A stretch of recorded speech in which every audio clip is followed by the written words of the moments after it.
Abot-abot ang paghingi ng tawad ng driver ng bus na yon na nakapatay sa estudyante sa Tanay Rizal. Ang malagim na pangyayari habang ginagawa ang isang field trip ay nasaksiyan ng isang sundalo. Mula sa lungsod ng Antipolo, nakatutok live si Ian Cruz. Ian?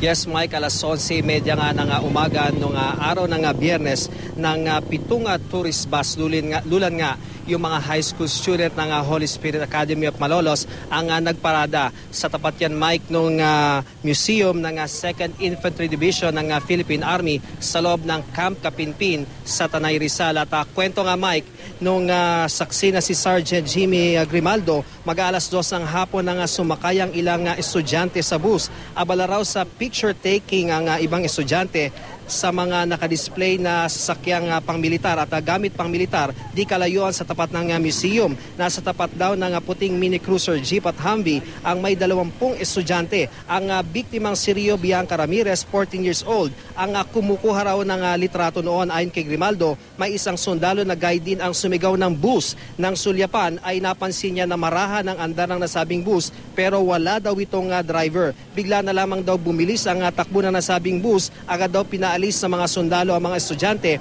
at isa pa raw sa mga ito nga naitulak niya. Pero si Ramirez daw ay inabot ng bus at tumama sa mini cruiser at nawala ng malay. Palayo sa lugar naman si Pamela Enriquez pero inabot siya ng pagbangga ng bus sa nasabing Humvee. Dead on arrival si Ramirez sa ospital ng kampo at agad naman nakaresponde ang rescue team na naka-standby sa lugar pero mahigit 15 minuto bago nakuha ang katawan ni Enriquez. Nagpapagaling pa rin sa ospital si Enriquez at paghingi naman ng tawad, Mike, ang nais iparating ng 63 years old na tourist bus driver. Ito ay matapos ngang masawi yung estudyante at malubhang pagkakasugat ng kaklase nito. Gate ng driver, tanging sub-engine lamang o makina ng aircon yung kanyang binuksan. Naka-handbrake daw at may kalso ang bus habang nakaparada. Inihanda na nga yung mga kakulang reklamo laban dyan sa bus driver na si Ginoong Villanueva. Pero ayon sa Tanay Police, wala pa nakikitang criminal case sa maaaring isampa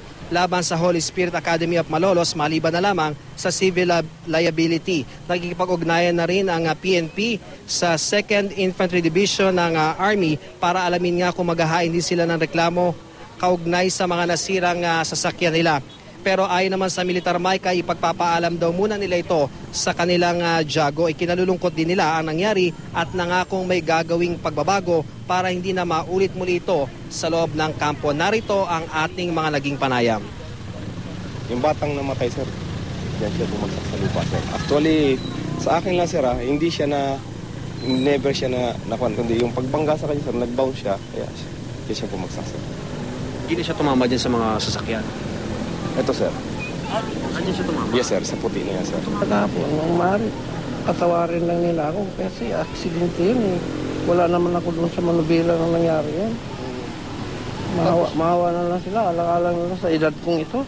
May edad na ako eh. Very unfortunate nga yung nangyari because for the first time, more than 50,000 na yung sa record namin na naglalakbay aral dito. First time sa history ng 2nd Infantry Division na nagkaroon ng aksidente na ganyan. Mike, sinikap din nga nating kunin yung panig ng tourist bus, yung kumpanya ng tourist bus, pero hindi nila sinasagot yung ating mga tawag. Mike? Maraming salamat, Ian Cruz.